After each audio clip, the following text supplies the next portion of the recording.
जय श्री कृष्ण जय प्रभु नित्यानंद कदाधर श्रीवासादि गौर भक्त वृंद हरे कृष्ण कृष्ण कृष्ण हरे हरे हरे राम राम राम हरे हरे मूकं करोति वाचालं पंगुं लङ्घयते गिरिं यत्कृपातमकं वन्दे श्रीगुरुं दीनदारिणं परमानन्दमाधवं श्रीचैतन्य ईश्वरं हरि ओं तत्सत्। ओम नमो भगवते वासुदेवाय। ओम नमो भगवते वासुदेवाय। ओम नमो भगवते वासुदेवाय। नारायणं नमस्कृत्य नरं चैव नरोत्तमं देवीं सरस्वतीं व्यासं ततो जयमुदीरयेत्।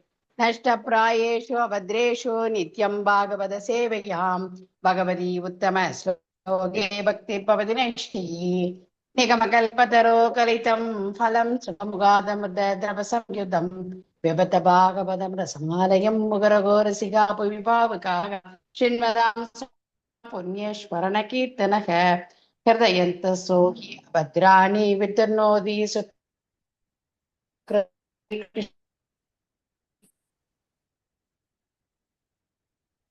हरे कृष्ण। सर्वशास्त्राब्धि पीयूषा सर्ववेदैकशत्फला सर्वसिद्धान्तरत्नाद्या सर्वलोकैकदृक्प्रदा सर्वभागवत प्राणा श्रीमद्भागवत प्रभो कलिद्वन्तोदिदादित्या श्रीकृष्ण परिवर्तिता परमानन्दपाताय प्रेमवर्षि अक्षरायते शर्वाद सर्वसेव्याय श्रीकृष्णाय नमोऽस्तु मे।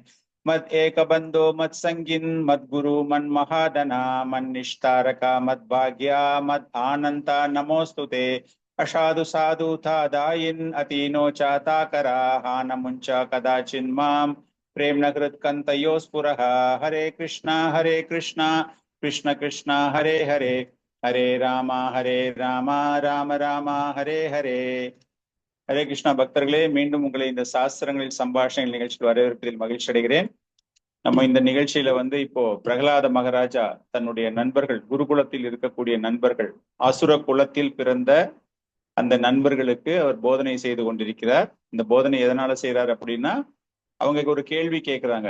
நீ அரண்மனையில தானே இருக்க, உனக்கு எப்படி ஆன்மீக ஆச்சாரியார் அப்படின்னு சொல்ற, அவங்க மூலமாக உனக்கு எப்படி இது போன்ற ஒரு ஆன்மீக போதனைகள், ஆன்மீக சிறந்த அறிவு உனக்கு எப்படி வந்தது அப்படின்னு கேட்கும்போது, நான் என் தாய் வயிற்றில் கர்ப்பமாக இருந்த போது நாரத முனி அவர்கள் கர்ப்பத்தில் இருக்கும் எனக்கு அளித்த போதனை அப்படின்னு சொல்லிட்டு தான் அவர் எல்லாமே இது வரைக்கும் சொல்லிட்டு இருக்காரு. பல்வேறு விஷயங்கள் எல்லாமே அவரு அந்த குருகுல நண்பர்களுக்கு கூறி கொண்டிருக்கிறார். கடைசியாக நம்ம பார்த்தது என்ன அப்படின்னா, சரணாகதியினுடைய ஒரு முக்கியத்துவம், சரணாகதி எவ்வளவு அவசியம், அந்த சரணாகதியை பற்றி முழுமையாக தெரிந்து கொள்ள வேண்டும் என்றால் ஒரு ஆன்மீக ஆச்சாரியாரை அணுகி நாம் எப்படி நம் மனதை கட்டுப்படுத்தி அந்த பகவானை நம் மனதில் உணர வேண்டும் அப்படிங்கிற விஷயத்தை சொல்லும் பொழுது, அந்த பகவானுக்கு எந்த மாதிரி ஒரு உருவம் தேவைப்படுகிறது, நம்ம மனசுல நிலைநிறுத்த வேண்டும் அப்படிங்கும் பொழுது எந்த ரூபத்தை நாம் மனதில் வைத்துக் கொள்ள வேண்டும் அப்படிங்கிற விஷயத்துல பிரகலாத மகாராஜ பரமாத்மாவாக எல்லா ஜீவராசிகளின் இதயத்திலும் பகவான் வீற்றிருக்கிறார், அதனால பரமாத்மாவாக நாம் பார்க்க வேண்டும் அப்படின்னு இந்த இடத்துல அவர் போதனை கூறுகிறார். நம்ம இது விஷயமாக சாஸ்திரங்களில் பல்வேறு இடங்களில் பகவானை எந்த ரூபத்தில் பார்க்க வேண்டும், ஒரு பக்தர்களுக்கு எந்த ரூபம் சிறந்தது அப்படிங்கிற பல்வேறு விஷயங்களையும் நம்ம தெரிஞ்சுக்கிட்டோம். இப்போ அந்த மாதிரி ஒரு ஆன்மீக ஆச்சாரியரிடம் சரணடைந்து மனதை கட்டுப்படுத்தி பரமாத்மாவை உணரக்கூடிய ஒரு பக்தனுக்கு என்ன நடக்க போகுது, அவங்களுக்கு என்ன நடக்கும், இதனுடைய பலன் அவர்களுக்கு என்ன அப்படிங்கிற விஷயத்தை அவர் இப்ப சொல்ல போறாரு. சோ இந்த ஸ்லோகம்லாம் உங்களுக்கு அனுப்பியிருக்கேன். ஏவம் நிர்ஜித சத்வர்கை கிரியதே பக்திரீஸ்வரே வாசுதேவ பகவதி யயா சம்லப்யதே ரதிஹி. யாராவது படிக்கிறதா படிக்கலாம். हरे कृष्णा। एवं निर्जित षट्वर्गैः क्रियते भक्तिरीश्वरे वासुदेवे भगवती यया संप्लप्यते रतिः। हरे कृष्णा। हरे कृष्णा। हरे कृष्णा प्रभु। पढ़िए हरे कृष्णा प्रभु प्रणाम। एवं निर्जित षट्वर्गै क्रियते भक्तिरीश्वरे वासुदेवे भगवती यया संलप्यते रतिः। हरे कृष्ण प्रभु। थैंक यू प्रभु। हरे कृष्ण। एवं निर्जित षट्वर्गैः क्रियते भक्तिरीश्वरे वासुदेवी भगवती यया संलभ्यते रतिः। हरे कृष्ण। हरे कृष्णा। एवं निश्चित षट्वर्गैः क्रियते भक्तिरीश्वरे वासुदेवे भगवती यया संलप्यते रतिः। हरे कृष्णा। नंदी प्रभु जी। हरे कृष्ण प्रभु जी। प्रणाम प्रभु जी। एवं निर्जित षट्वर्गैः क्रियते भक्तिरीश्वरे वासुदेवे भगवती यया संलभ्यते रतिः। थैंक यू प्रभु जी। हरे कृष्ण। हरे कृष्ण प्रभु। एवं निर्जित षट्वर्गैः क्रियते भगवती भक्तिर्भीश्वरे वासुदेवे भगवती यया संलप्यते रतिः। हरे कृष्ण। Thank you. हरे कृष्ण। एवं या படிக்கிறீங்களா அது? படிக்கட்டுமா பிரபு? एवं निर्जित षट्वर्गैः क्रियते माताजी யாரோ படிக்கிறாங்க. சாரி பிரபு. படிங்க மாताजी. படிங்க படிங்க. एवं निर्जित षट्वर्गैः क्रियते भक्तिरीश्वरे वासुदेवे भगवती यया संलप्यते रतिः। Thank you Prabhu.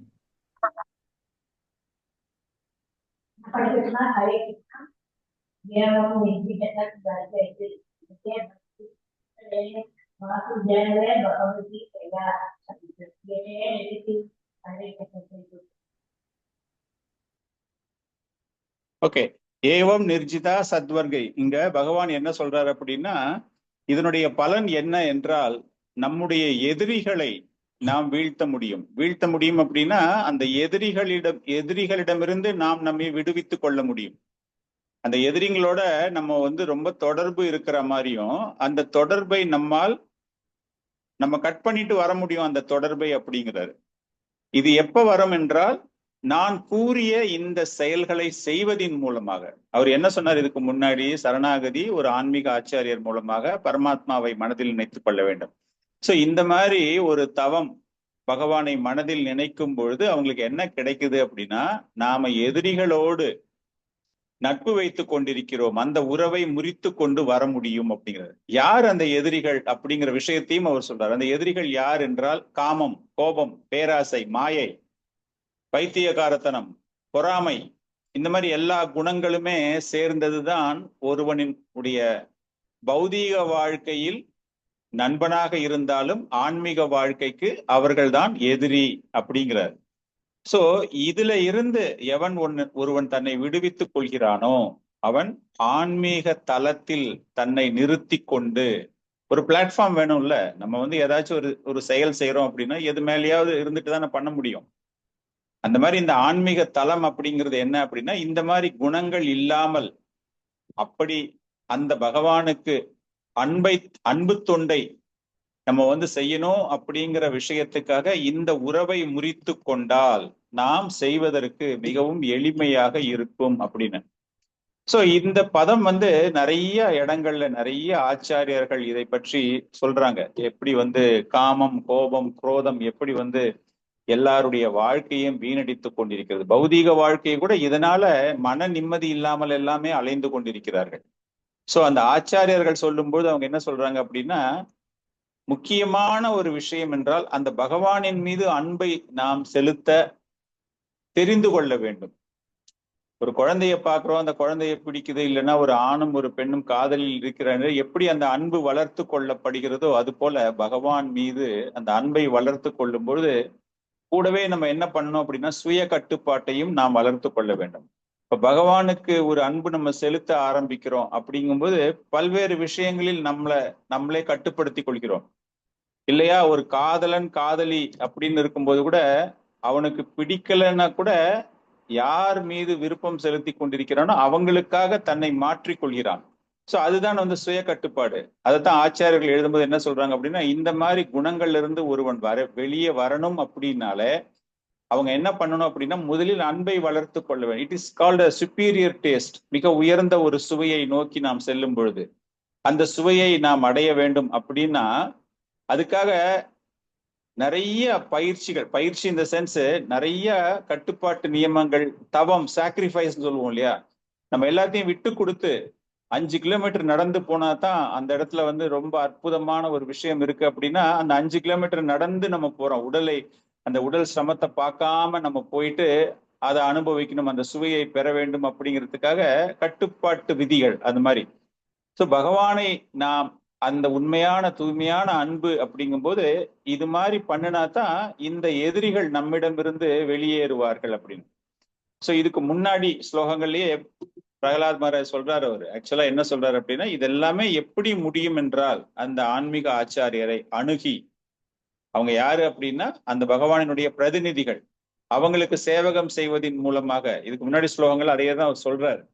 ஸோ இதெல்லாம் நம்ம டெவலப் பண்ணிக்கணும் அப்படின்னா இதைத்தான் அவர் ஆரம்பத்திலேயே அவர் சொல்றாரு. நான் சொல்ற இந்த விஷயங்கள்லாம் வந்து இத்தனைக்கும் அவர் வந்து 5 வயசு 6 வயசு 7 வயசு பசங்களுக்குள்ளதான் பேசுறாரு. அவர் பேசும்பொழுது ரொம்ப ஒரு உயர்ந்த ஒரு தத்துவ கொள்கைகளை பேசுகிறார்.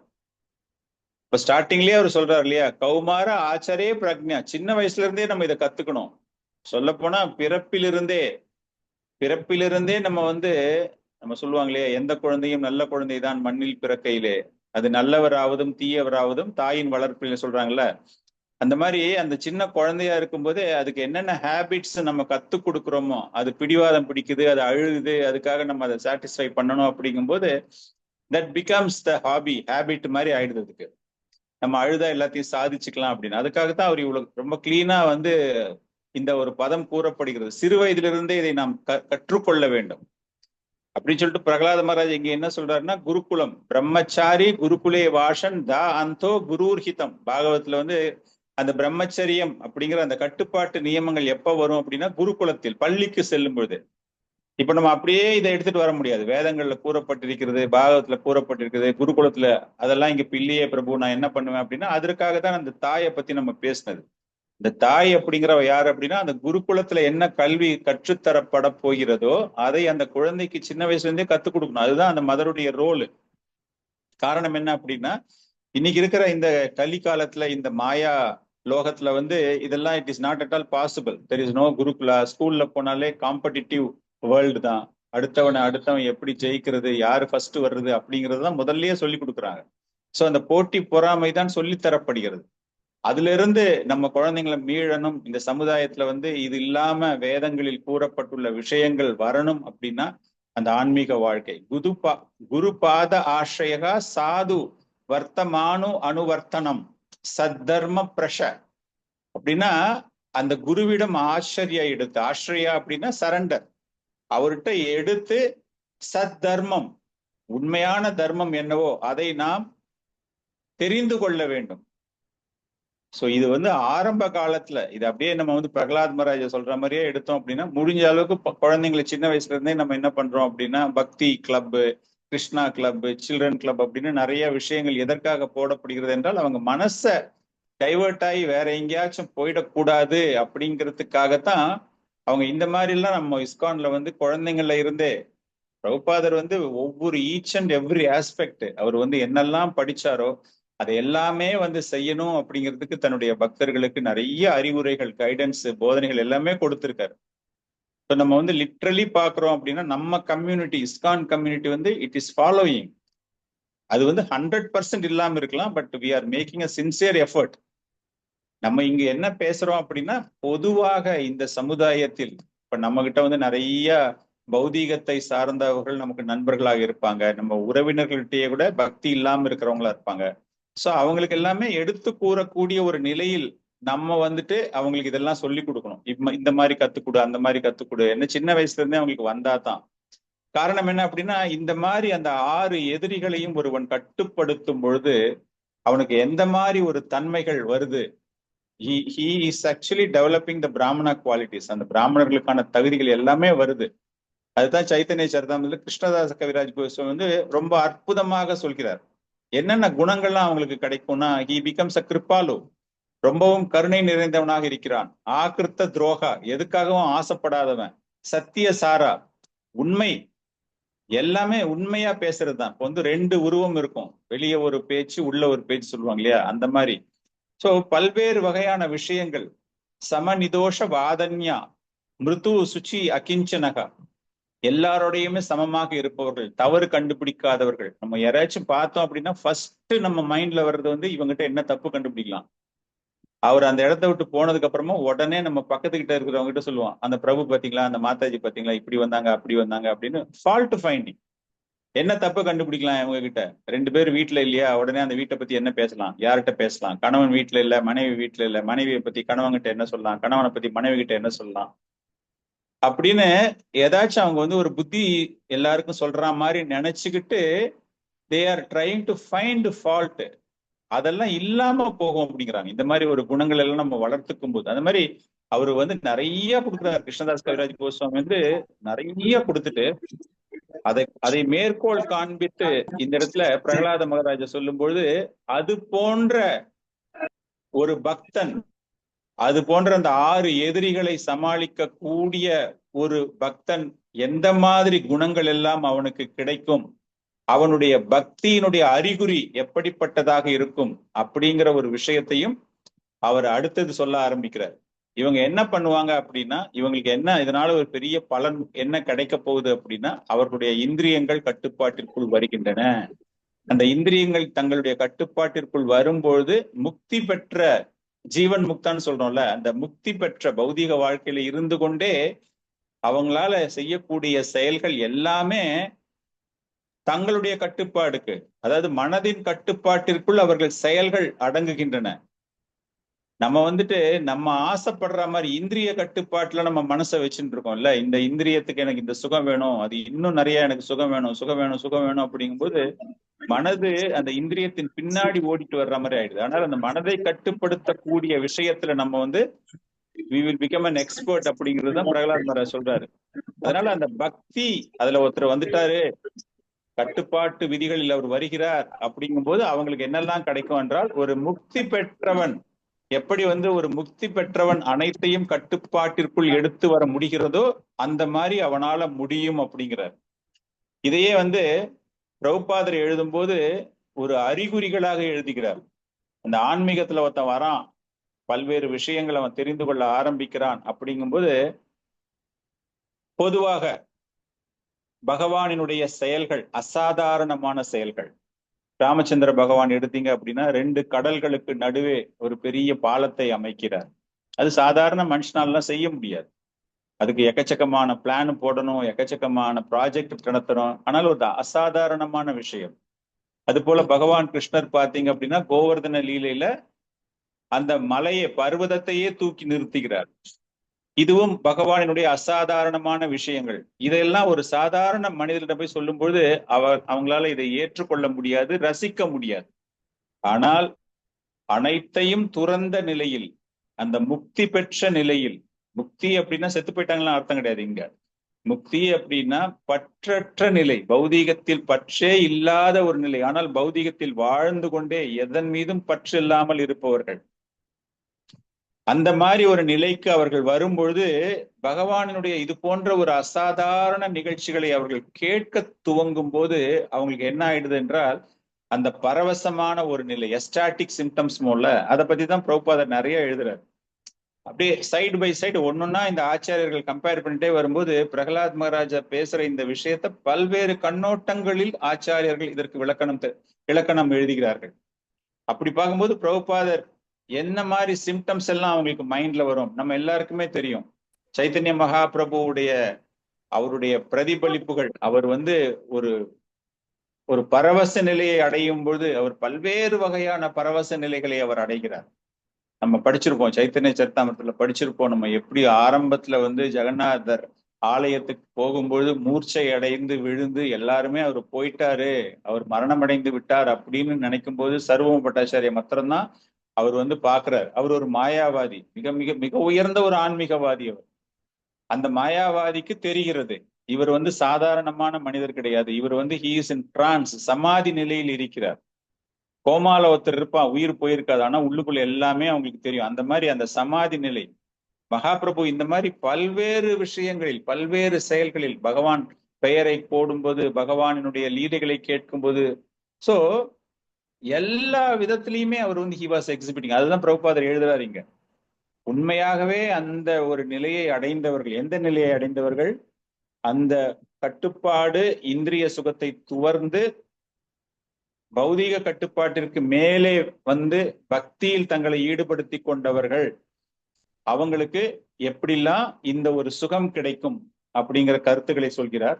இதை பேசிட்டு பிரகலாத் மகாராஜா அதுக்கப்புறமா என்ன சொல்றாரு அப்படின்னா, இதெல்லாம் ஏன் கட்டுப்படுத்த முடியல இவங்களால அப்படிங்கிற ஒரு விஷயத்தை பற்றி தன்னுடைய குருகுல மாணவர்களுக்கு பேசும்பொழுது வாழ்க்கையில் ஏற்படக்கூடிய பிரச்சனைகள், சவால்களை பற்றி அவர் பேசுகிறார்.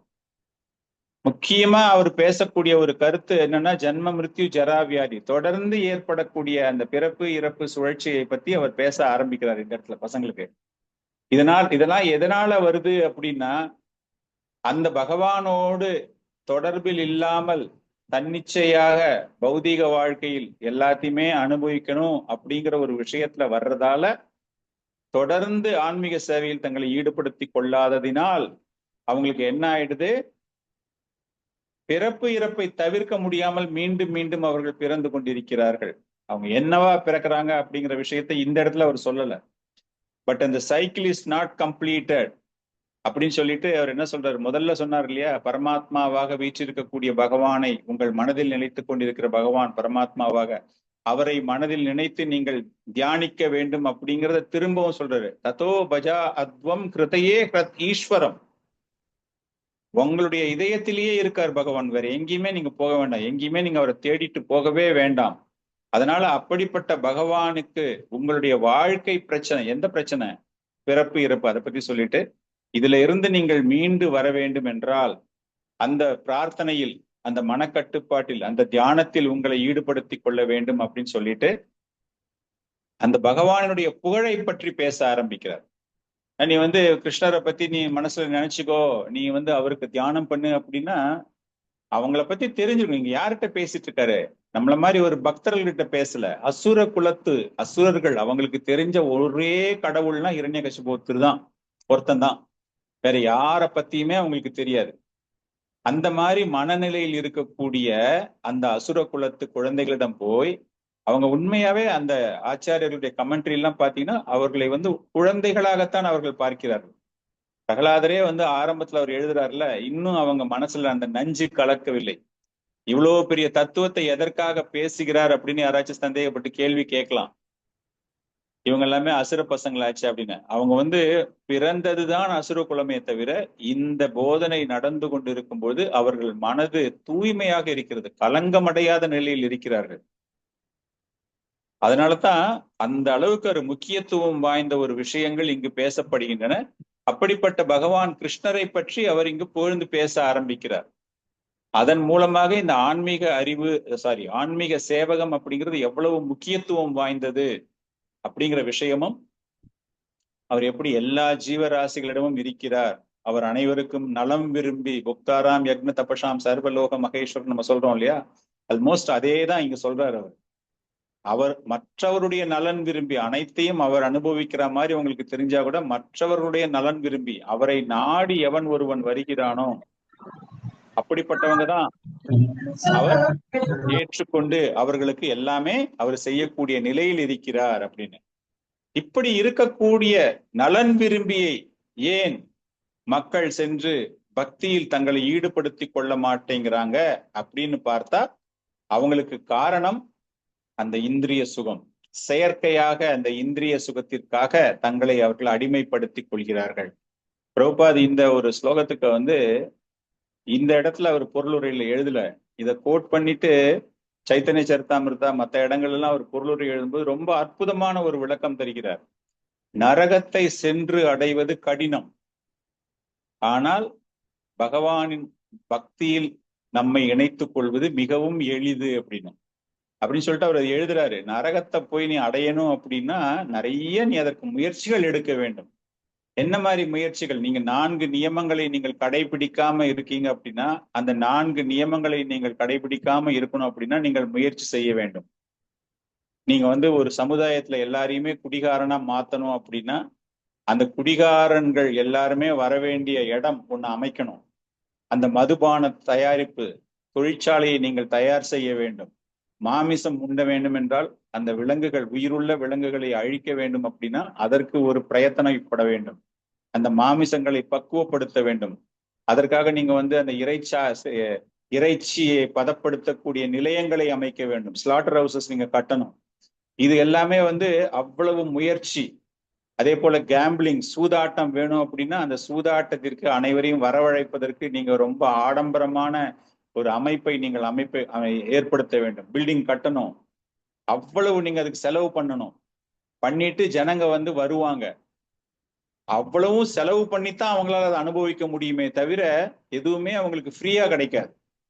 ஆனால் பகவானினுடைய பக்தி அப்படிங்கிற ஒரு விஷயம் எப்படின்னா மிகவும் எளிமையானது. நீங்க வீட்டுல உக்காந்தபடியே எந்த விதமான ஒரு செலவும் செய்யாமலேயே பகவானை நீங்க மனசுல நினைச்சீங்க அப்படின்னா அவரோடு ஒரு தொடர்பு ஏற்படுத்தி நரகத்தை காட்டிலும் மிக ஒரு உயர்ந்த இடத்திற்கு நீங்கள் செல்ல முடியும். இது பிரபுபாதர் கொடுக்கக்கூடிய ஒரு வர்ணனை இந்த ஸ்லோகத்துக்கு. இதை தொடர்புடைய ஸ்லோகங்களுக்கு எல்லாம் அவர் சொல்றது. ஆனா இங்க பிரகலாத மகாராஜர் என்ன சொல்றாரு அப்படின்னா, அந்த பகவான் எவ்வளவு எளிமையானவர், எவ்வளவு இனிமையானவர், அவரை சென்று அடைவது மிகவும் எளிது. காரணம் என்ன அப்படின்னா அவர் ஒரு நலன் விரும்பி, அவர் உங்களுக்கு கெடுதலே நினைக்க மாட்டாரு அப்படின்னு. ஹிரண்யகஷிப்புக்கும் இவங்களுக்கு என்ன ஒரு பெரிய வித்தியாசம் அப்படின்னு நீங்க சொல்லும் போது, ஹிரண்யகஷிப்பு ஒரு அரக்கனாக இருக்கிறவனை எப்பொழுதுமே நீங்கள் மகிழ்வித்து கொண்டே இருக்க வேண்டும். ஏதாச்சும் ஒரு சந்தர்ப்பத்துல நீங்க செய்யக்கூடிய செயல்கள் அவருக்கு மனசுல ஒரு சந்தோஷத்தை கொடுக்கல அப்படின்னா நீங்கள் எதிரியாக பார்க்கப்படுவீர்கள். ஆனால் பகவானுக்கு அப்படி கிடையாது. நீங்க ஒரு சின்னூண்டு அட்டெம்ப்ட் நீங்க பகவான்கிட்ட நான் பண்ண எடுத்துட்டா அப்படின்னாலே அதுலயே அவர் மகிழ்ந்து விடுவார். அதுலயே அவர் தங்களுக்கு கொடுத்து விடுவார். சோ இதைத்தான் அந்த இடத்துல சொல்ல வர்றாரு அந்த பசங்க கிட்ட.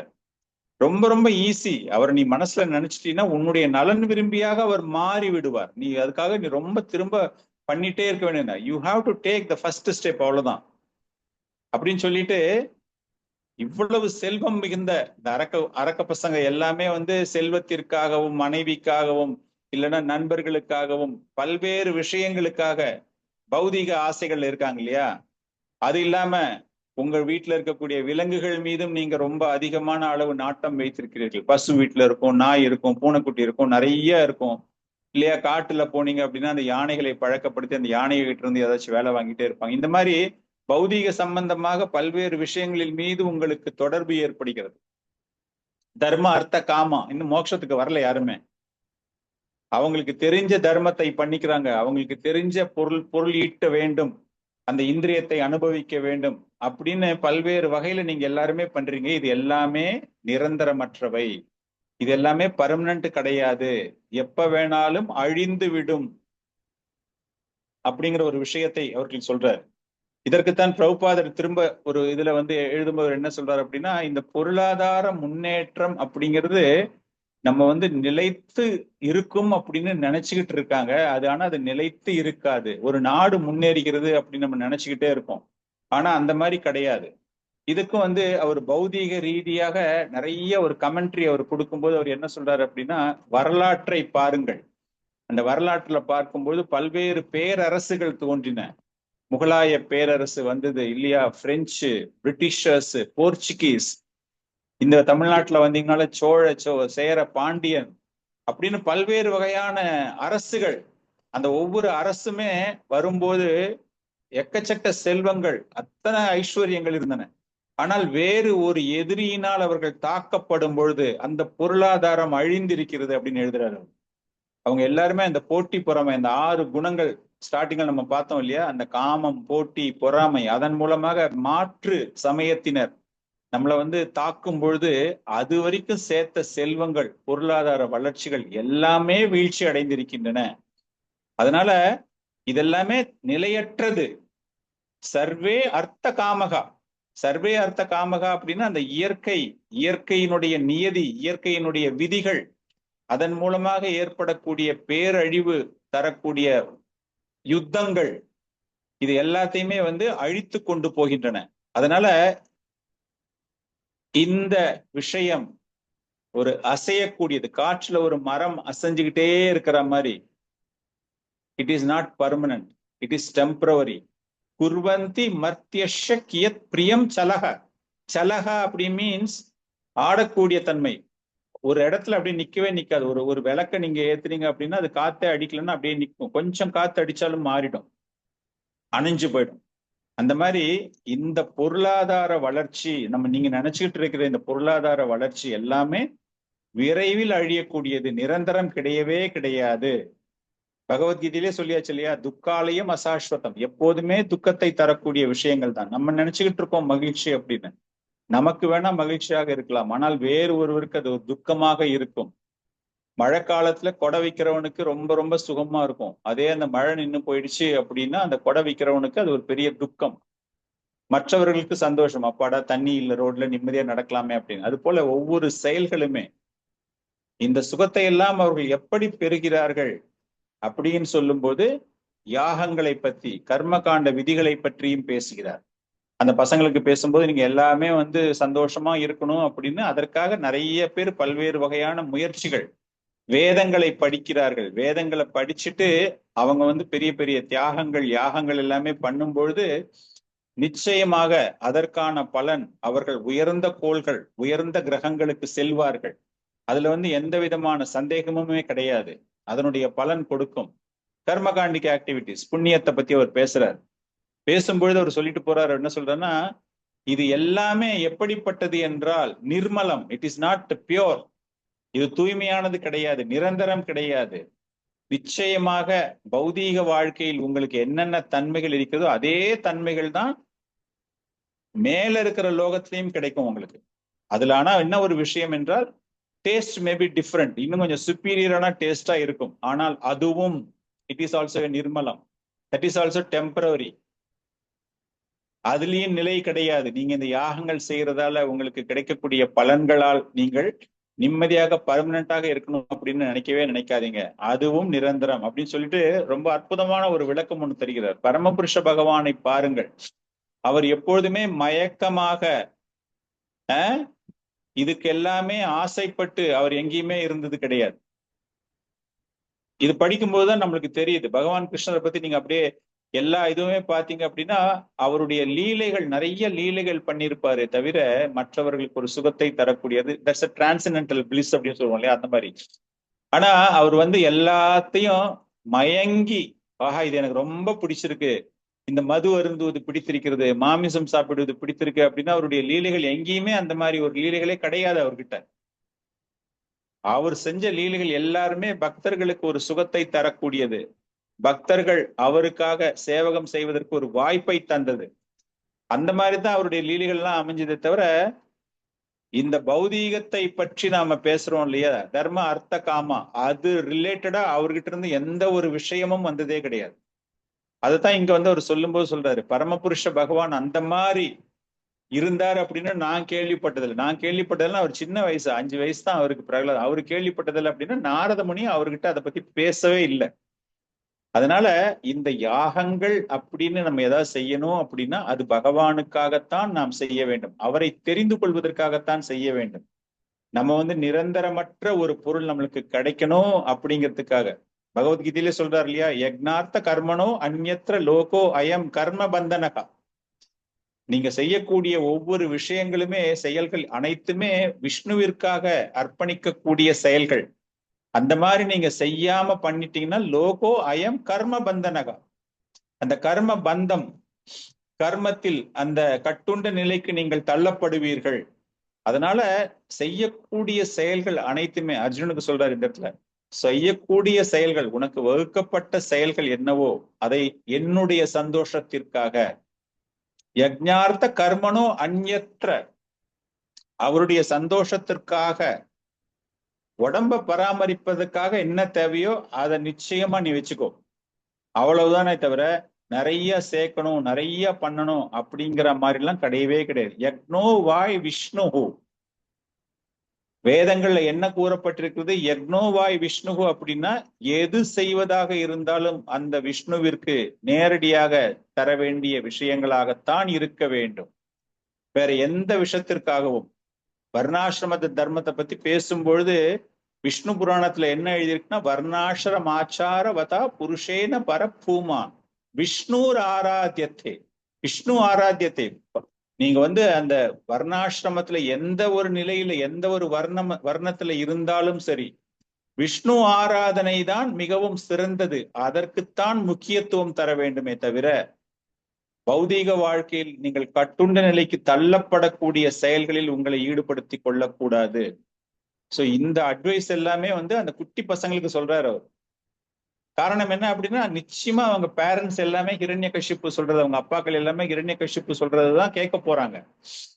அந்த ஹிரண்யகசிப்புடைய principle is very very simple. எப்பவுமே சந்தோஷமா இருக்கணும், அவ்வளவுதான். அந்த சந்தோஷம் கிடைப்பதற்காக 4 நியமங்கள் எதையுமே நம்ம பின்பற்ற வேண்டும் அப்படிங்கிற ஒரு அவசியமே கிடையாது. இத சொல்லிட்டு பிரகலாதர் சொல்றாரு, இந்த மாதிரி ஒரு ஆசை இருக்கக்கூடிய அந்த பௌதீகவாதி அப்படிங்கிறவன் அவன் தன்னுடைய புத்திசாலித்தனத்தில் உயர்ந்தவன் கிடையாது.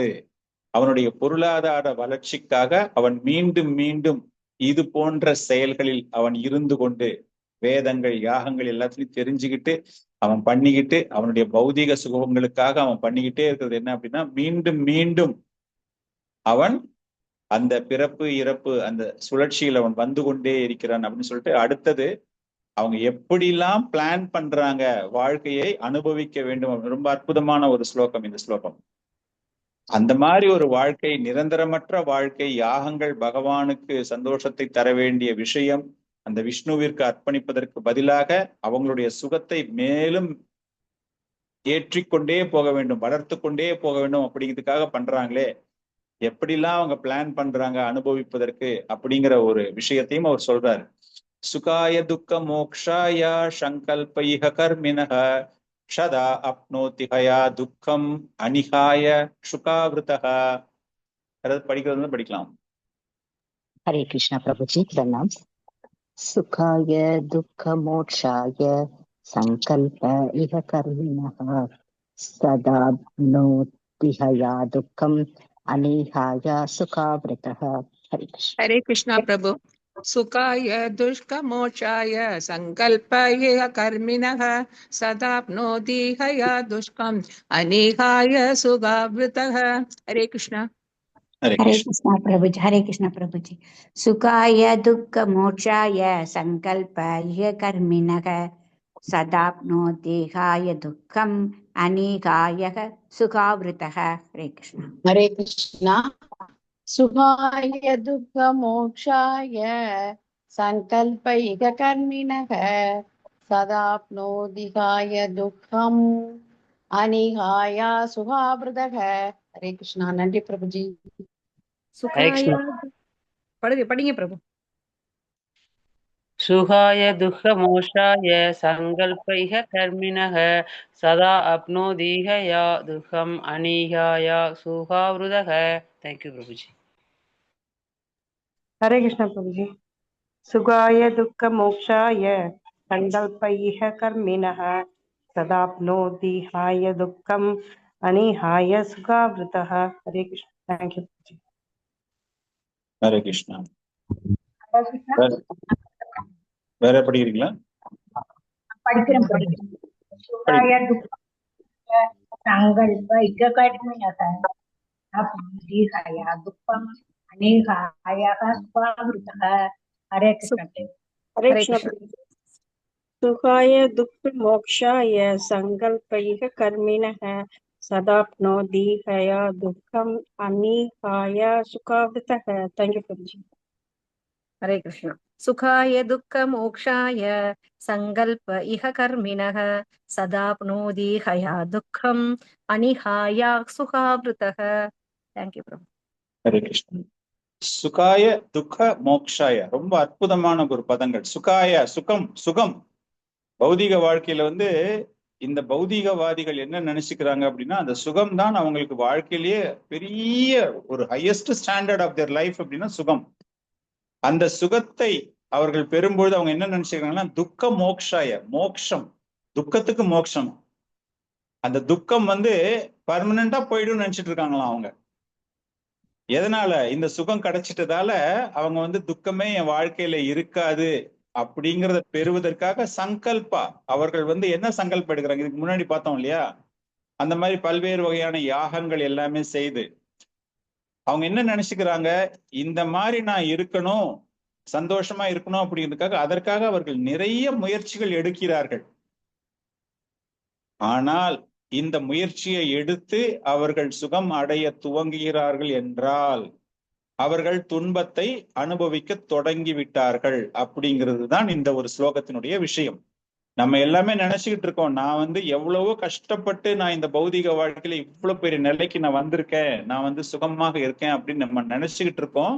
ஆனா அது எல்லாமே என்ன அப்படின்னா ஆரம்பம். அதுதான் அது எதனால ஆரம்பம் அப்படிங்கிற விஷயத்தை அவர் இங்க சொல்லல. பட் எதனால அது ஆரம்பம் என்றால் அதன் மூலமாக நம்ம செய்யக்கூடிய செயல்கள் எல்லாமே அந்த நியம கட்டுப்பாட்டுகளுக்கு மீறி நம்ம செயல்ல ஈடுபடுவோம். கர்ம வினையினுடைய தாக்கம் நமக்கு ஏற்படும்.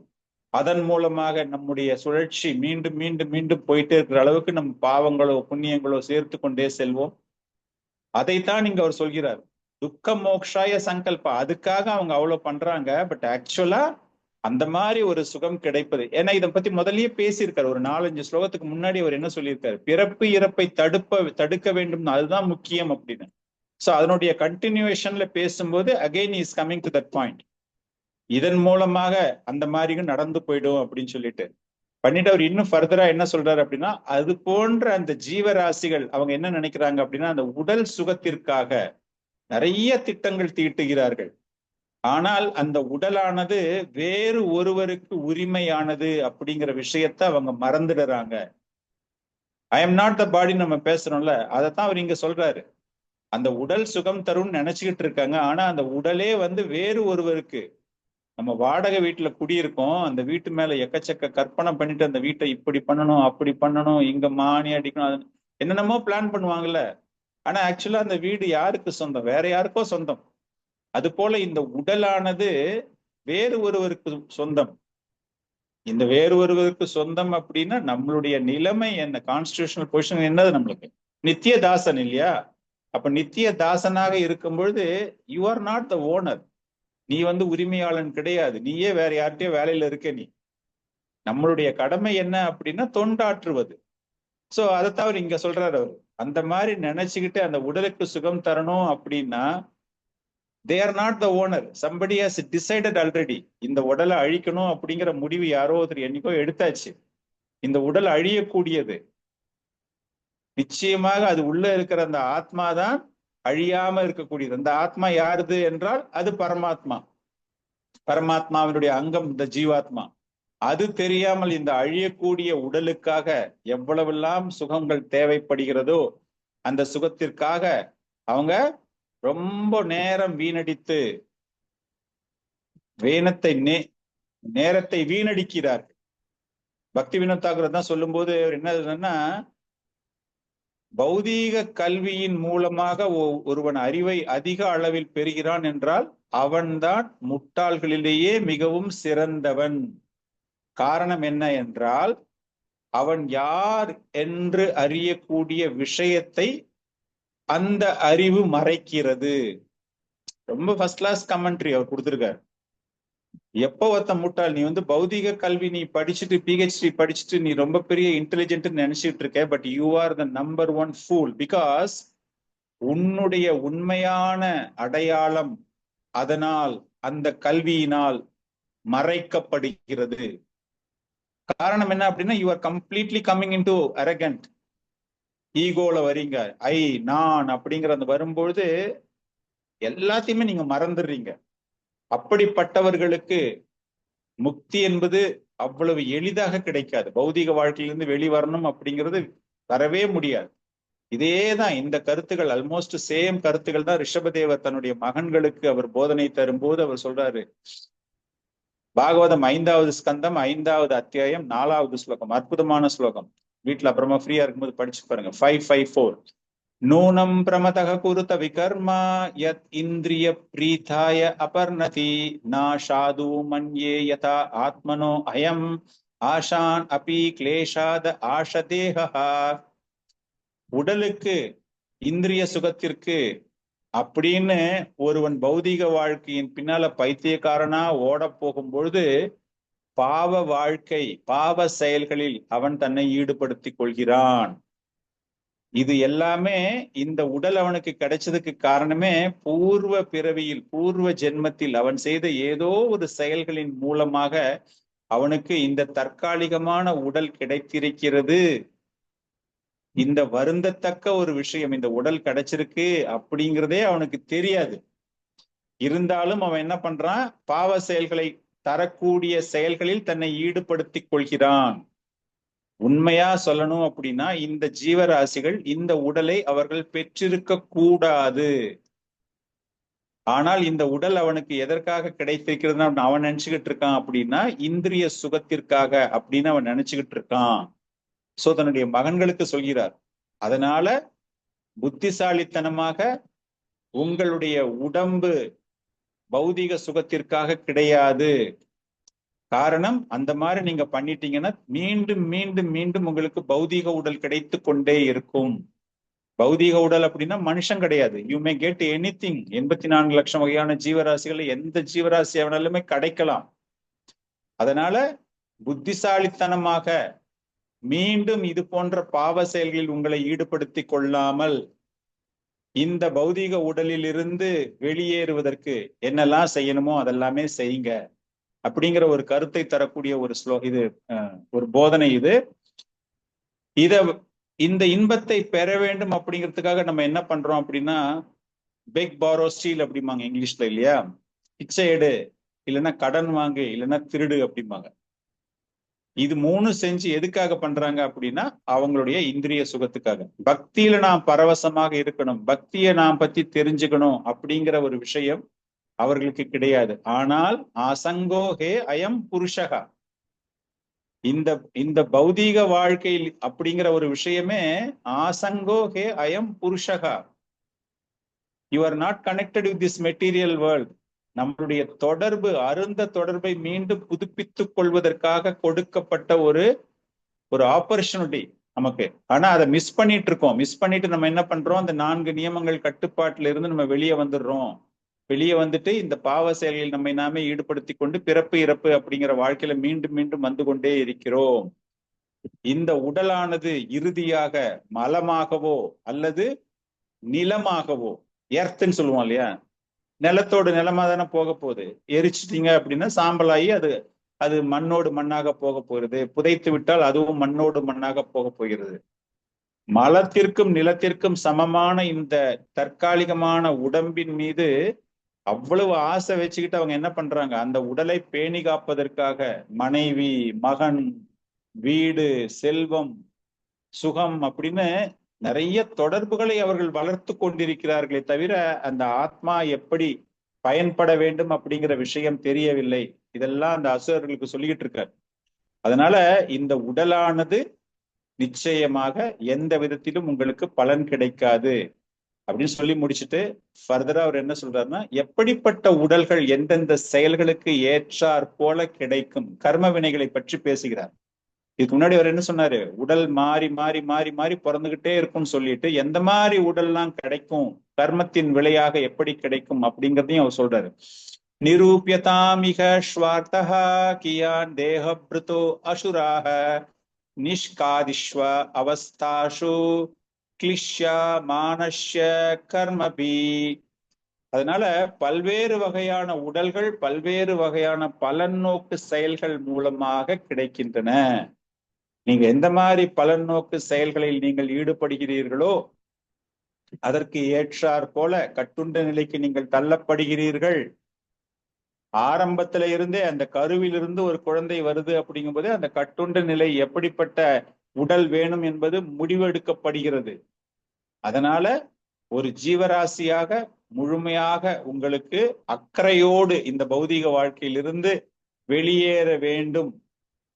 அப்படின்னா கஷ்டப்படாம பௌதீக வாழ்க்கையில இந்த மாதிரி தற்காலிக சுகத்துக்காக நீங்க கஷ்டப்பட்டு எல்லாத்தையும் பண்ணி எந்த உடல் வேணும் அப்படிங்கறத நீங்க செய்யக்கூடிய பாவ செயலுக்கு ஏற்றாற் போல அது நிர்ணயிக்கப்படுகிறது. நீங்க அதை தயவு செய்து அதற்காக கஷ்டப்படக்கூடாது. கர்மனா தெய்வ நேத்ரேனே ஜாந்தூர் தேகோப பதையே. இந்த உடம்பு உங்களுடைய கர்மத்திற்காக கிடைக்கிறது, நீங்க செய்யக்கூடிய ஒரு பாவத்திற்காக கிடைக்கிறது. புண்ணியம் செய்யலாம், புண்ணியம் செஞ்சுட்டு அதுக்கு தகுந்த மாதிரி உங்களுக்கு ஒரு உடல் கிடைக்க போகுது. ஆனால் அந்த சுழற்சியை உங்களால் நிறுத்த முடியாது. உலகம் முழுக்க இதற்காகத்தான் பாடுபட்டு கொண்டிருக்கின்றன. அந்த சின்ன வயசுலயே அவருக்கு வந்து அவ்வளவு பெரிய விஷயங்கள் எல்லாமே, அந்த போதனை அந்த அளவுக்கு பவர்ஃபுல் போதனை அவர் எல்லாமே அந்த மாதிரி கொடுக்குறாரு. காரணம் என்ன அப்படின்னா, அவங்க அப்பாவை பார்க்கிறார், இரண்யகசிபுவை பார்த்து அவருடைய விஷயங்கள், பல்வேறு விஷயங்கள் அவருக்கு எல்லாமே புரியுது. என் மைத்துனாதி கிரகமேதி சுகம் ஹே தூச்சம். வாழ்க்கை அப்படின்னா அவங்களுக்கு தெரிஞ்ச வாழ்க்கை என்ன அப்படின்னா இந்திரிய சுகம். எனக்கு என்னுடைய இந்திரியம் வந்து நிறைய சுகமாக இருக்க வேண்டும், அதற்காக நான் எல்லாமே பண்ண போறேன் அப்படிங்கிறாரு. இதெல்லாம் யார்கிட்ட சொல்றாரு? அசுரர்கள்ட்ட சொல்றாரு. பிரகலாத மகாராஜர் அசுர குணம். இந்த அசுர குணத்துக்கு காரங்களுக்கு அவங்களுடைய முக்கியமான லட்சியமே சுகம், இந்திரிய சுகம் தான் அவங்களுக்கு. அது வந்து காமமாக இருக்கலாம், இல்லைன்னு நேம் ஃபேம், எப்படிப்பட்ட ஒரு இந்திரிய சுகமாக கூட இருக்கலாம், உடல் உறவு சுகமாக இருக்கலாம், செல்வ சுகமாக இருக்கலாம், கல்வி சுகமாக இருக்கலாம், எந்த மாதிரி சுகமாக வேணுமானாலும் இருக்கலாம். இந்த அரக்கர்களுக்கு இந்த போதனை பிரகலாத மகாராஜரினால் தரப்படுகிறது. இதன் மூலமாக அவங்க பெரிய வைஷ்ணவர்களா வராங்களா இல்லையாங்கிற விஷயம் இல்லை. ஆனால் இந்த விஷயங்கள், இந்த பௌதிக தத்துவங்கள், ஆன்மீக தத்துவங்கள் அசுர குலத்தை சார்ந்த குழந்தைகளுக்கு வழங்கப்படுகிறது. இதே மாதிரி ஒரு சந்தேகம் பரீட்சத் மகாராஜாவிற்கு வருகிறது. சுகதேவ கோஸ்வாமி நம்ம எல்லாருக்குமே தெரியும். பரீட்சத் மகாராஜா, சுகதேவ கோஸ்வாமி பல்வேறு விஷயங்கள் பேசிக்கிட்டு இருக்காங்க. பேசிட்டு இருக்கும்போது விருத்ராசூரனை பற்றி, சித்திரகேது விருத்ராசூரனாக வந்த லீலை உங்க எல்லாருக்குமே தெரிஞ்சிருக்கும். அந்த விருத்ராசூரனை பற்றி பேசும்பொழுது பரீட்சத் மகாராஜாவிற்கு பெரிய சந்தேகம். விருத்ராசுரா இஸ் சம்திங் லைக் ஒரு அரக்க குணம், இரண்யகசிபு மாதிரி இல்லை, but he is also a demonic minded person. அவனுடைய சாபத்துக்காக அந்த மாதிரி வராரு அவரு. But he is a demonic family. அந்த ஒரு சந்தேகம் பரீட்சத் மகாராஜாவிற்கு வந்து ரஜஸ்தம ஸ்வபாஷ்ய, இது 6வது ஸ்கந்தம் 14வது அத்தியாயத்துல ஃபர்ஸ்ட் ஸ்லோகம். இந்த ஒரு கேண்டம் ரொம்ப நல்லா இருக்கும். ரஜஸ்தம ஸ்வபாவஷ்ய பிரம்மன் விருத்ரஷ்ய பாபமனஹ நாராயணே பகவதா கதம் ஆஷித் திருதமதி. பிரம்மன் விருத்ரஷ்ய பாபமனஹ, விருத்ரசூரன் என்கிற அரக்கன் பிரம்ம குணத்தை சார்ந்தவன். பாபமனக, அவ்வளவு பாவங்கள் செய்த விருத்ராசூரன் பிரம்மன் நிலைக்கு நாராயணே பகவதா, அந்த பகவான் நாராயணரை பற்றி நினைக்கக்கூடிய அளவிற்கு அரக்கனாக இருந்தாலும் எப்படி அவனுக்கு இது சாத்தியமாயிற்று? காரணம் என்ன அப்படின்னா, அரக்கர்கள் அப்படின்னால பாவம் செய்யக்கூடியவர்கள் இல்லையா? அவங்களுக்கு வந்து நியமங்கள் எல்லாமே கிடையவே கிடையாது, பாவங்கள் செய்யக்கூடியவர்கள். இப்படிங்கிற ஒரு கேள்வி அங்க கேட்கிறாரு. இதை நம்ம எதுக்காக இந்த இடத்துல பாக்குறோம் அப்படின்னா, இந்த அசுரர்களுக்கு இந்த தத்துவங்கள் எல்லாமே அவ்வளவு எளிதாக புரியவே புரியாது. காரணம் என்ன அப்படின்னா, பௌதீக உலகம் என்றாலே அந்த முக்குணங்களினுடைய தாக்கம். நம்ம இதுக்கு முன்னாடி கூட ஒரு வாட்டி பார்த்தோம். சத்துவ குணத்துல இருக்கிறவங்களும் பௌதீக வாழ்க்கையில் கட்டுண்ட நிலைக்கு தள்ளப்படுவார்கள். அதனால இந்த 3 குணங்களில் இருப்பவர்கள் அந்தந்த குணங்களுக்கு ஏற்ற தன்மையை பொறுத்து அவர்கள் கட்டுண்ட நிலைக்கு தள்ளப்படுகிறார்கள், பாதிக்கப்படுகிறார்கள். அவங்க தூய்மையான பக்தர்களாக மாறுவதற்கு ஒருவித சந்தர்ப்பமுமே கிடையாது. பிரகலாதர் மூலமாக, இந்த போதனை மூலமாக இந்த அசுர குழந்தைகள் ஒரு தூய்மையான பக்தர்களாக மாறலாம். ஆனால் இங்க விருத்ராசுரன் எப்படி ஆல்ரெடி மாறி இருக்கான், எப்படி வந்து அவன் இந்த மாதிரி ஒரு பிராமண ஒரு வைஷ்ணவ குணங்கள்லாம் அவனுக்கு தெரிஞ்சிருக்கு, நாராயணரை வணங்கணும் அப்படிங்கிற ஒரு விஷயம் அவனுக்கு எப்படி புரிஞ்சிருக்கு அப்படிங்கிற விஷயம் அவர் வந்து சுகதேவ கோஸ்வாமிகிட்ட கேட்கிறார். அதற்கான பதில் வேற பதில். நம்ம இங்க எதுக்காக எடுத்துட்டு வரோம் அப்படின்னா, அசுர குலத்தில் இருப்பவர்களுக்கு கூட வைஷ்ணவ குணத்தை எடுத்து வர முடியும் அப்படிங்கிறதுக்கு விருத்ராசுரன் ஒரு உதாரணம். இங்க பிரகலாத மகாராஜா இந்த குழந்தைங்களுக்கு இந்த மாதிரி போதனைகள் கொடுப்பதின் மூலமாக இவர்களும் வைஷ்ணவர்களாக மாறலாம். அதை பத்தின பின்னாடி ஹிஸ்டரியில வந்து அதெல்லாம் இல்லை. ஆனா நிச்சயமாக ஒரு மிக உயர்ந்த ஒரு பக்தரிடமிருந்து போதனை பெற்றிருப்பதால் நிச்சயமாக இந்த அசுர குழந்தைகள் அனைவருமே ஒரு வைஷ்ணவ நிலைக்கு வந்திருப்பார்கள். அதுல எந்த விதமான சந்தேகமுமே கிடையாது. காரணம் என்ன அப்படின்னா, இந்த 4 பிரின்சிபிள்ஸ் நம்ம சொல்றோம் இல்லையா, தர்ம அர்த்த காம மோக்ஷா, இந்த எல்லாமே இதுவும் பிரகலாதர் வந்து அந்த குழந்தைங்களுக்கு சொல்லும்போது சொல்றாரு, இந்த சுகம் எல்லாமே வந்து நீங்க நினைச்சு உங்களுக்கு வராது, அந்த பகவான் முடிவெடுத்து அவர் தர வேண்டும். அந்த பகவான் விருப்பப்பட்டு உங்களுக்கு இதெல்லாமே கொடுத்தா தான் உங்களுக்கு கிடைக்குமே தவிர நீங்க முயற்சி பண்ணி உங்களுக்கு கிடைக்கும்னு நினைக்காதீங்க. அதனால உங்களுடைய இதயத்தில் பரமாத்மாவாக வீற்றிருக்கக்கூடிய அந்த பகவானை நீங்கள் பிரார்த்தனை செய்யுங்கள். காரணம் என்ன அப்படின்னா, ஒரு தூய்மையான பிராமணனாக, ஒரு தேவர்களாக, மிகப்பெரிய சாதுவாக இருந்தாலும் கூட உங்களால் பகவானை சந்தோஷப்படுத்த முடியாது. அவரை எப்படி சந்தோஷப்படுத்த முடியும் என்றால், எந்த விதமான எதிர்பார்ப்பும் இன்றி சேவகம் செய்வதன் மூலமாகத்தான் நீங்கள் அவரை சந்தோஷப்படுத்த முடியும். இந்த ஒரு கருத்து ஜடபரத முனியுமே ரகுகண மன்னனுக்கு கூறுகிறார். 5வது ஸ்கந்தம் 18வது அத்தியாயம் 11வது ஸ்லோகம். அவர் சொல்லும்போது, யத் சங்க லப்தம் நிச்சவீரிய வைபவம் தீர்த்தம் முகு சம்ஸ்பிரஷ்டம் ஹே மானசம் ஹரதி அஜோ அந்தக ஸ்ருதிபீர் கதோ அங்கஜம் கோவை நா ஷேவேத முகுந்த விக்ரமம். முகுந்த விக்ரமம். இதுல என்ன சொல்ல வர்றாரு அப்படின்னா, நீங்க எங்கெங்கேயோ வேணா போலாம். அந்த முகுந்தனை பற்றி பேசக்கூடியவர்கள், முகுந்தனோடு தொடர்புடையவர்கள், அவர்களை நீங்கள் புரிந்து கொண்டு அவர்கள் கூறக்கூடியதை, சாது சங்கமத்தினுடைய இம்பார்ட்டன்ஸ் அங்க கூறப்படுகிறது. இது எவ்வளவு சிறப்பு வாய்ந்தது என்றால், புனிதமான கங்கை நதியில் நீராடுவதன் மூலமாக கிடைக்காத பலன்கள் கூட சாது சங்கத்தினால் உங்களுக்கு கிடைத்துவிடும். இது தெரிந்திருந்தும் யாராச்சும் போய் அந்த சாது சங்கமம் அடையாமல் இருந்தால் அவர்களை விட ஒரு பைத்தியக்காரத்தனமான மனிதர்கள் யாரும் இருக்க முடியாது. அந்த மாதிரி இங்க பிரகலாத மகாராஜர் என்ன சொல்றாரு அப்படின்னா, பகவானை நீங்கள் நினைக்க வேண்டும். ஆல்ரெடி சொல்லிட்டாரு, ஒரு 10 ஸ்லோகத்துக்கு முன்னாடி சொல்லியாச்சு. பரமாத்மா உங்ககிட்ட தான் வீற்றிருக்கிறார், நீங்க அவருக்கு நீங்க நிச்சயமாக நீங்க எல்லாமே செய்யணும் அப்படின்னு சொல்லிட்டு இறுதியாக அவர் என்ன சொல்றாரு, இதுதான் ஒரு ஜீவராசியினுடைய முக்கியமான கடமையாகும். ஏதாவான் ஏவலோகே அஸ்மின் பும்சக ஸ்வர்த்தக பரஸ்மிருதக ஏகாந்த பக்தி கோவிந்தே யத் சர்வத்ர ததிக்ஷணம். இந்த பௌதிக வாழ்க்கையில் அந்த கோவிந்தனுடைய கமல பாதங்களுக்கு சேவகம் செய்வதுதான். அவர் யார் என்றால், அனைத்து காரணத்திற்கும் காரணகர்த்தாவாக இருப்பவர். அனைத்து இடங்களிலும் அனைத்து ஜீவராசிகளிடமும் அவரை பார்க்க முடியும். அதுதான் உங்களுடைய லட்சியமாக இருக்க வேண்டும்.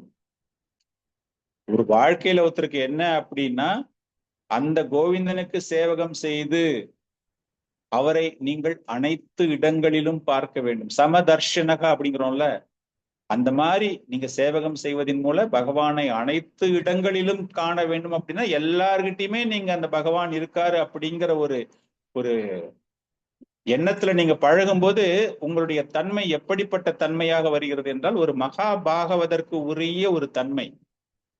ஸ்தாவர ஜங்கம தேகே நா தேகே தாரா மூர்த்தி சர்வத்ர ஹோய் நிஜ இஷ்ட தேவ ஸ்புருதி.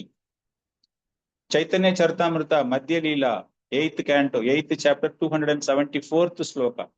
ஸ்தாவர ஜங்கம தேகே, அசையக்கூடியது அசையாமல் இருக்கக்கூடியது எல்லாத்தையுமே நீங்க பார்க்கக்கூடிய நிலையில் இருந்தாலும் கூட அனைத்திலேயுமே பகவானை எவன் ஒருவன் காண்கிறானோ அவன்தான் முதிர்ச்சி அடைந்த பக்தன், மகாபாகவதன். அந்த பாகவதத்தினுடைய தன்மை எப்படி கிடைக்கும் என்றால், அப்படியே நீங்க ஒன்னொன்னா நீங்க கேட்டுக்கிட்டே வரும்போது அப்படியே கொஞ்சம் கொஞ்சமா ஸ்டெப் பை ஸ்டெப்பா பிரகலாத் மகாராஜர் எப்படிப்பட்ட தத்துவங்கள்லாம் கொடுத்துட்டு வர பாருங்க.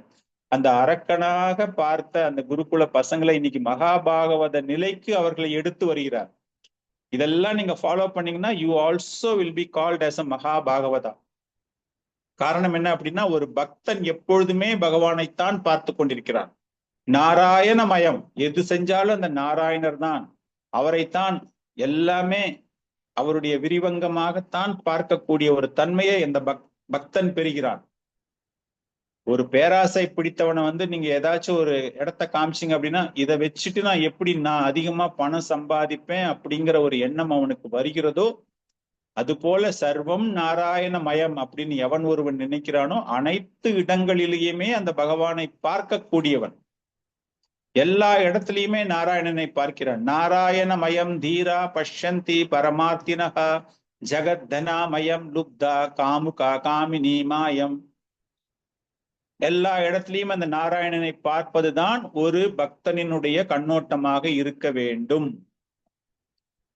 இதத்தான் அந்த முதல்ல நம்ம பார்த்தோம் இல்லையா, விருத்ராசுரனை பற்றி பேசும்பொழுது பரீட்சத் மகாராஜா சுகதேவ கோஸ்வாமி கிட்ட சொன்னார் இல்லையா, அப்படி சொல்லிட்டு இந்த இடத்துல அவர் சொல்றாரு, முக்தானாம் அபி சித்தானாம் நாராயண பராயணகா சுதுர்லப பிரசன்னாத்மா கோட்டிஸ்வே அபி மகாமுனே.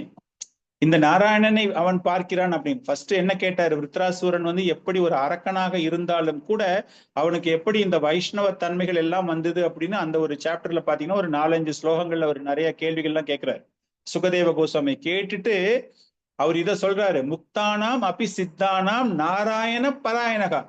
எப்படி இந்த அரக்கனாக இருந்தவன் நாராயணனை அனைத்து இடங்களிலும் பார்க்கிறான். இது வந்து அவ்வளவு எளிதாக யாருக்குமே கிடைக்காதே. சுதுர்லபக பிரசன்னாத்மா, இவனுக்கு இந்த மாதிரி ஒரு அமைப்பு எப்படி கிடைத்திருக்கிறது? யாருக்கு? விருத்ராசூரனுக்கு, அரக்கனுக்கு. எல்லா இடத்துலயுமே நாராயணனை அவனால் பார்க்க முடிகிறதே, எப்படி முடிகிறது அப்படின்னு. அதையேதான் இங்க சொல்றாரு பிரகலாத் மகாராஜா, நீ அந்த நாராயணனை அனைத்து இடங்களிலும் பார்க்க வேண்டும். உன்னுடைய வாழ்க்கையின் லட்சியமே என்ன அப்படின்னா அந்த நாராயணரை பார்ப்பது. சோ பரீட்சத் மகாராஜா சொன்ன மாதிரி சுதுர்லபக பிரசன்னாத்மா, இந்த ஆத்மா வந்து it is not very easily available, very rarest of the rare. Same thing பகவான் சொல்றாரு இல்லையா, பகவான் கிருஷ்ணர் சொல்றாரு இல்லையா, பகுனாம் ஜன்மனாம் அந்தே ஞானவான் மாம் பிரபத்யதே சா மகாத்மா சுதுர்லபகா. இப்படிப்பட்ட மகாத்மாக்கள் பல்வேறு பிறவிகள் எடுத்தும் அவனுக்கு வந்து நிறைய ஞானம் இருக்கும், இருந்தாலும் அந்த பகவானிடம் சரணாகதி அடைய வேண்டும் அப்படிங்கிற அந்த அறிவு வருவது எவ்வளவோ ஜென்மங்கள் எடுத்த பிறகு ஒருவனுக்கு அந்த ஞானம் வருகிறது என்றால் அது துர்லபமானது. அது எப்ப துர்லபமாகுது? எல்லா இடத்துலயுமே நாராயணனை பார்ப்பதால். சோ இந்த 3 ஸ்லோகத்தையுமே நீங்க பாத்தீங்க அப்படின்னா முக்கியத்துவம் என்ன அப்படின்னா அந்த பகவானை தெரிந்து கொள்ள வேண்டும், அந்த நாராயணனை அனைத்து இடங்களிலும் பார்க்க வேண்டும். சோ இதுதான் பிரகலாத மகாராஜர் அந்த அரக்க குலத்தில் பிறந்த தன்னுடைய குருகுல நண்பர்களுக்கு யாருகிட்ட இருந்து எல்லா விஷயத்தையுமே கேட்டிருக்காரு. சங்கிலி தொடர்பு போல, சீட பரம்பரை போல நாரத முனியிடமிருந்து தன்னுடைய தாய் கயாதுவின் வயிற்றில் கர்ப்பத்தில் இருக்கும் போது கேட்ட அறிவினை வளர்த்து அந்த அரக்கர்களும் நாராயணனை பார்க்கக்கூடிய அளவிற்கு ஒரு மகா பாகவதர்களாக மாறக்கூடிய போதனைகள் அவர் கொடுத்திருக்காரு. சோ இதோட பிரகலாத மகாராஜாவுடைய இன்ஸ்ட்ரக்ஷன்ஸ் முடிவுக்கு வருகிறது. உங்க அனைவருக்கும் மிக்க மிக்க நன்றி. இந்த மாதிரி ஒரு அருமையான ஒரு தலைப்புல வந்து எனக்கு பேசுவதற்கு ஒரு வாய்ப்பு கொடுத்ததற்கு. இது படிச்சு ப்ரிப்பேர் பண்ணும்போது அவ்வளவு ஆனந்தமாக இருந்தது. நம்ம வந்து நிறைய விஷயங்கள் நிறைய இடங்கள்ல தெரிஞ்சுக்கிறோம், ஆனாலும் இது எல்லாமே பல்வேறு ஸ்லோகங்கள் மூலமாக கம்பேர் செஞ்சு இதை நான் அனுபவித்தேன். என்னுடைய ஒரு பியூரிஃபிகேஷனுக்காக இந்த ஒரு லெக்சர் அப்படிங்கிற ரொம்ப ரொம்ப சந்தோஷம். இதோட நம்ம இந்த பிரகலாத் மகாராஜாவுடைய சம்பாஷணை நிறைவு பெறுகிறது. நம்ம அடுத்த கிளாஸ்ல வந்துட்டு நவயோகேந்திரா அவங்களுடைய விஷயங்களை பத்தி நம்ம தெரிஞ்சுக்க போறோம். ஸோ இன்னைக்கு வகுப்பு இதோட நிறைவு பெறுகிறது. உங்களுக்கு ஏதாச்சும் சந்தேகம் இருக்கு, ஏதாச்சும் நீங்க பாயிண்ட் ஆட் பண்ணணும் அப்படின்னு ஆட் பண்ணலாம். ஹரே கிருஷ்ணா. பிரபுஜி சாரி பிரபுஜி, லாஸ்ட் செஷனோட லிங்க் அனுப்ப முடியுமா பிரபுஜி? ஷேர் பண்ண முடியுமா? ஹரே கிருஷ்ணா. யூடியூப்ல இருக்கே Mataji. Oh okay okay Prabhuji, I will take it. Thank you. Hare Krishna. Prabhuji விருத்தாசனுடைய அந்த ரஜோஸ்தம ஸ்லோகம் சொன்னது என்ன நம்பர் பிரபுஜி? விருத்ராசூரன் வந்து 11th சாப்டர், சாரி 11:1. 6:11 ஆமா 6:11 இருந்து படிச்சுட்டே வாங்கோ. ஓகே, படிச்சுட்டீங்கன்னா ஃபர்ஸ்ட் ஸ்லோகா, அப்புறமா 4th ஸ்லோகாவோ 5th ஸ்லோகாவோ நாராயணரை அனைத்தையும் பார்க்கலாம். Okay, thank you Prabhuji.